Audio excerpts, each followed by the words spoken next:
Hola amigos, muy buenos días. Pues mire, los hijos de Dios vivimos valientes, vivimos mirando hacia adelante, vivimos con gozo y en tranquilidad. No porque no tengamos problemas, no porque no tengamos enemigos. Vivimos así porque la promesa de Dios es que Él siempre estará con nosotros. Dios le había dicho a Jacob en el capítulo 28, yo estaré contigo y no te abandonaré hasta cumplir lo que te he prometido. Te cuidaré por donde quiera que vayas y te haré volver a esta tierra. Y en la última porción del capítulo 31 que hemos estado leyendo por 2 días, vamos a ver cómo esta promesa se cumple en la vida de Jacob. En este capítulo, decíamos ayer que lleva por título Jacob huye de Labán. Salió Jacob con sus esposas Lea y Raquel y sus hijos y sus esclavos y sus animales, prácticamente huyendo porque Labán siempre encontraba la forma de no dejarlos ir.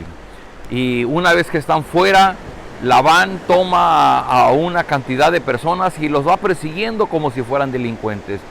Y Raquel había tomado las estatuillas de Labán y Labán llega con ese pretexto para acusarlos de que le habían robado. Y después de que quede evidenciado que Jacob no tenía nada que ver, su hija Raquel lo había engañado, pero esa es otra historia.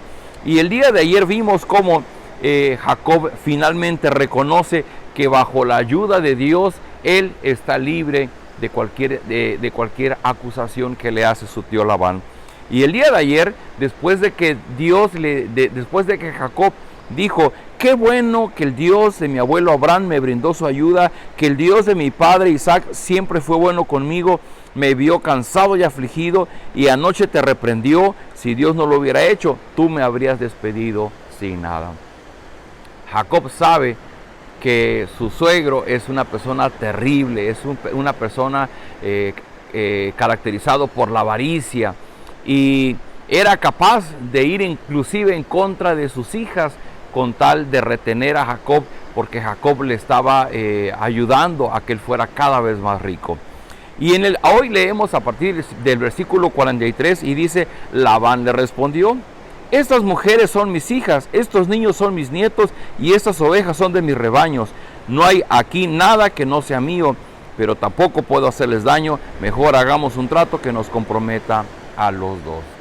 Y esa es la parte a la que yo me refiero cuando leo al principio que Dios había prometido a Jacob estar con él, cuidarle y bendecirle.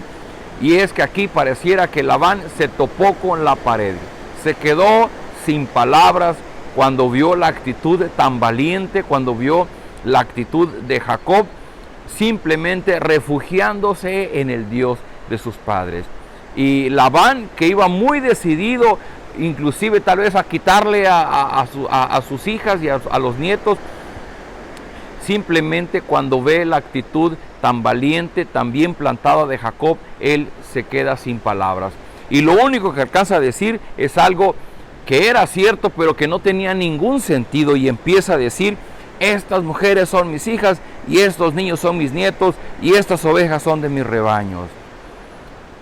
Qué curioso, porque la misma Raquel, sus mismas hijas, pues habían dicho que pues su papá nunca dijo nada de su herencia. Aunque no fueran varones, ellas merecían parte de la herencia de los padres. Y ellas deberían haber salido de su tierra y su papá les debió haber dicho, hijas, ustedes se van con su esposo, pero este es su dote de parte de su padre, esta es su herencia para ustedes. Y no, ellas tuvieron que salir como huyendo, lo único que llevaban era lo que Jacob, su esposo, había provisto para ellas. Así es que Labán hace un argumento que a nosotros nos parece de lo más tonto, porque empieza a reclamar algo que pues sí pudo haber sido suyo, pero desde el momento en que Jacob se casó con ellas, ya son sus esposas. Y sus hijos, sus hijos pues sí eran nietos de Labán, pero el primero que tenía autoridad sobre ellos era Jacob. Así que tenemos a un Labán desesperado, se topó con pared y fue confrontado. Y un poco más adelante dice que entonces Jacob tomó una gran piedra para hacer una columna y les ordenó a los parientes recoger más piedras. Ellos así lo hicieron y luego de amontonarlas alrededor de la columna se sentaron a comer. A esas piedras amontonadas Labán las llamó en arameo Jegar Sadutá y Jacob las llamó Galaad. Entonces dijo Labán, En este día ese montón de piedras servirá de señal para recordarnos nuestro pacto. Cuando ya estemos lejos el uno del otro, que sea Dios el que nos vigile. Si maltratas a mis hijas o te casas con otras mujeres, recuerda que Dios es nuestro testigo. Sigue Labán dando patadas de ahogado. No tenía ninguna razón por la cual haber dicho eso. Claro, él pudo haber tenido temor, pero lo que entendemos es que más bien sigue atacando a Jacob. No pudo quitarle, no pudo haberlo dejado sin ovejas, no pudo quitarle a sus hijas y a sus nietos, así que ahora se atreve a amenazar a Jacob.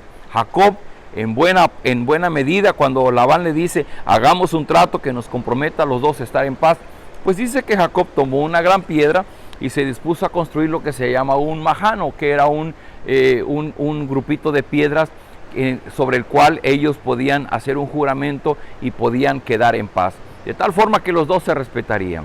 Pero sobre eso todavía Labán sigue tratando de atacar a Jacob. Y ahora le dice, si maltratas a mis hijas o te casas con otras mujeres, recuerda que Dios es nuestro testigo. Dicen por ahí, era violencia innecesaria. Labán está dando sus últimos golpes a Jacob y no puede hacer nada contra él. Y dice, pero luego Labán le hizo ver a Jacob, ese montón de piedras y esta columna que hemos levantado entre nosotros dos servirá de señal para recordarnos nuestro pacto. Ni tú ni yo cruzaremos ese límite para hacernos daño. Pongo entre nosotros como juez al Dios de Abraham y Nahor, nuestros abuelos. Jacob hizo el juramento en el nombre del Dios que su padre Isaac adoraba. Luego sacrificó un animal en el mismo cerro e invitó a comer a todos sus parientes. Después de comer, todos pasaron la noche ahí. Es muy curioso y encuentro que hay diferencias de opinión entre los comentaristas bíblicos, porque al final Labán, no teniendo otro recurso, dice, bueno, este pacto que estamos haciendo, pues tenemos al Dios de Abraham y al Dios de Nacor, que era el hermano de Abraham. Pero nosotros sabemos que Nacor y su padre Taré, pues eran adoradores de la luna, como la acostumbraban en Mesopotamia. Inclusive sabíamos que su padre se dedicaba a la fabricación de estatuillas. Eran politeístas, no creían únicamente en el Dios vivo y verdadero, en el que creía Abraham. Por esa razón, Dios tuvo que decirle, sal de la tierra de tus padres, deja a tu familia, vente con tu esposa nada más a la tierra que yo te mostraré, porque Dios tenía un llamado para él. Y Dios saca a Abraham de la tierra de sus padres, porque sus padres eran politeístas, eran idólatras. Y ahora qué curioso que Labán se refugia bajo el Dios de Abraham, pero también bajo el Dios de Nacor. Nosotros entendemos que Nacor no era creyente en el Dios en el que creía Abraham. Y Jacob, de una manera muy prudente, dice que él hizo su juramento, pero él lo hizo en el nombre de en el nombre del Dios de su padre Isaac. De esta manera queda evidente que Labán, un hombre terrible, un hombre que buscó aprovecharse de Jacob, no pudo hacerlo. Y por eso al principio yo recordaba esa promesa que Dios le dio a Jacob unos años antes, cuando le dijo, yo estaré contigo, no te abandonaré hasta cumplir lo que te he prometido. Te cuidaré por donde quiera que vayas y te haré volver a esta tierra. Queridos amigos, ¿cuál es la reflexión? Probablemente podamos tener en nuestro camino a un Labán, a alguien que en el devenir del tiempo quiere aprovecharse de nosotros, quiere aprovecharse de que somos personas nobles, de que no somos personas revanchistas, que no somos personas peleoneras, que no somos personas que nos guste estar peleando lo que tenemos con otros. Simplemente Jacob protegió lo que era suyo, hizo su haber, no robándole a su tío, sino él le pidió que le diera determinados animales, y de eso él sacó su riqueza. Jacob nunca le robó nada a Labán. Pero Labán tomó esa actitud con él, de perseguirlo, de atacarlo, de querer sacarlo de sus casillas. Pero Jacob hizo algo. Al final él confió y evidenció su confianza en el Dios que le había dado la promesa de que siempre estaría con él. Así que Jacob al final simplemente celebró un tratado de paz con su tío, y aunque su tío argumentó inclusive de un Dios, que no sabemos cuál era el Dios de Nacor, simplemente Jacob, para dejarlo claro, dice, pues yo hago mi juramento en el nombre del Dios de mi padre Isaac.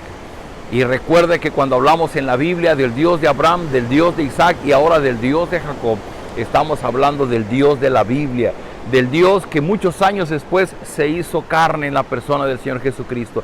Y el Señor Jesucristo vino para darnos evidencia de ese Dios creador, de ese Dios misericordioso, de ese Dios que nos salva, que nos rescata, porque tiene un plan perfecto que Él está cumpliendo en el tiempo. Así que esta palabra es para ti. Si estás sufriendo el acoso de personas que te están lastimando, que te están molestando, tú puedes refugiarte en el Dios de Abraham, en el Dios de Isaac, en el Dios de Jacob. Porque la promesa que Él le da a Abraham, a Isaac y a Jacob es la misma promesa que le da a todos sus hijos. Y a través de toda la Biblia podemos encontrar miles de promesas en las que Dios reitera, confirma, ratifica su palabra de protección y bendición a aquellos que son sus hijos. Lo único que tenemos que hacer es estar claros de cómo llegamos a ser hijos de Dios. Y bueno, de eso hemos hablado mucho en nuestros devocionales. Y la única forma es a través de tener una relación a través del Señor Jesucristo con nuestro Dios. Encontramos el perdón de nuestras fallas e iniciamos una relación en el que Dios es nuestro Padre, Él es nuestro Señor, Él es nuestro Salvador. Y esa relación se hace evidente en el diario vivir. Acompáñenme en esta oración. Bendito Padre, gracias por tu amor, gracias por tu misericordia. Gracias porque así como Jacob estaba confiando en tus promesas, así nosotros podemos confiar en tus promesas hacia nosotros. Probablemente tengamos personas que no nos quieren, que nos atacan, que se convierten en nuestros enemigos. Probablemente vivimos en situaciones en donde nuestra fe, en donde nuestra reputación es puesta en duda, en donde somos atacados, somos injuriados y pasamos tiempos difíciles. Pero aquellos que somos tus hijos vivimos con la certidumbre de que tú cumplirás tu promesa en nuestra vida. Gracias, porque así como lo hiciste con Jacob, estamos seguros que tú nos guardarás a nosotros. Tú estás con nosotros y tú nos guardarás en el hueco de tu mano. Danos la paz, danos la tranquilidad que necesitamos y permítenos que a través de todo lo que hagamos podamos dar evidencia de que te conocemos. Damos gloria y honor a tu nombre en Cristo Jesús. Amén. Queridos amigos, pues hoy un hermoso día. Le invito a que vivamos este día tomados de la mano de Dios. Nos vemos el día de mañana.